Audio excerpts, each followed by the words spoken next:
14 anos depois, eu voltei para Jerusalém com Barnabé e levei Tito comigo.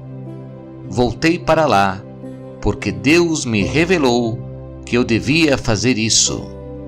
Ali, numa reunião particular com os líderes da igreja, eu expliquei a eles a mensagem do Evangelho que anuncio aos não-judeus. Eu não queria que o trabalho que tinha feito e estava fazendo fosse um trabalho perdido. Tito estava comigo, mas ele não foi obrigado a circuncidar-se, embora ele não seja judeu. Porém, alguns tinham se juntado ao nosso grupo, fazendo de conta que eram irmãos na fé e queriam circuncidá-lo. Eram homens que tinham entrado para o grupo como espiões, a fim de espiar a liberdade que temos por estarmos unidos com Cristo Jesus e para nos tornar escravos de novo. Mas em nenhum momento nós cedemos, pois queríamos que vocês tivessem o verdadeiro Evangelho. E aqueles que pareciam ser os líderes da igreja, digo isso porque para mim não importa o que eles eram, pois Deus não julga pela aparência. Aqueles líderes, repito, não me deram nenhuma ideia nova. Pelo contrário, eles viram que Deus me tinha dado a responsabilidade de anunciar o Evangelho aos não-judeus, assim como tinha dado a Pedro a responsabilidade de anunciá-lo aos judeus.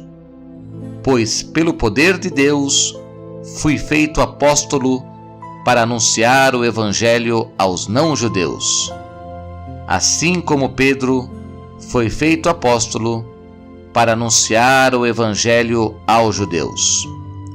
Por isso, Tiago, Pedro e João, que eram considerados os líderes da igreja, reconheceram que Deus me tinha dado essa tarefa especial. E como sinal de que éramos todos companheiros, eles deram a mim e a Barnabé um aperto de mãos. E todos nós combinamos que eu e Barnabé iríamos trabalhar entre os não-judeus e eles entre os judeus. Eles nos pediram só uma coisa: que lembrássemos dos pobres das igrejas deles. E isso eu sempre tenho procurado fazer. Porém, quando Pedro veio para Antioquia da Síria, eu fiquei contra ele em público, porque ele estava completamente errado. De fato, antes de chegarem ali alguns homens mandados por Tiago, Pedro tomava refeições com os irmãos não-judeus. Mas depois que aqueles homens chegaram, ele não queria mais tomar refeições com os não-judeus, porque tinha medo dos que eram a favor de circuncidar os não-judeus. E também os outros irmãos judeus começaram a agir como hipócritas, do mesmo modo que Pedro, e até Barnabé se deixou levar pela hipocrisia deles. Quando vi que eles não estavam agindo direito, de acordo com a verdade do Evangelho, eu disse a Pedro na presença de todos: você é judeu, mas não está vivendo como judeu, e sim como não-judeu. Então, como é que você quer obrigar os não-judeus a viverem como judeus? O fato é que nós somos judeus de nascimento, e não pecadores não-judeus, como eles são chamados. Mas sabemos que todos são aceitos por Deus somente pela fé em Jesus Cristo, e não por fazerem o que a lei manda. Assim, nós também temos crido em Cristo Jesus, a fim de sermos aceitos por Deus pela nossa fé em Cristo, e não por fazermos o que a lei manda.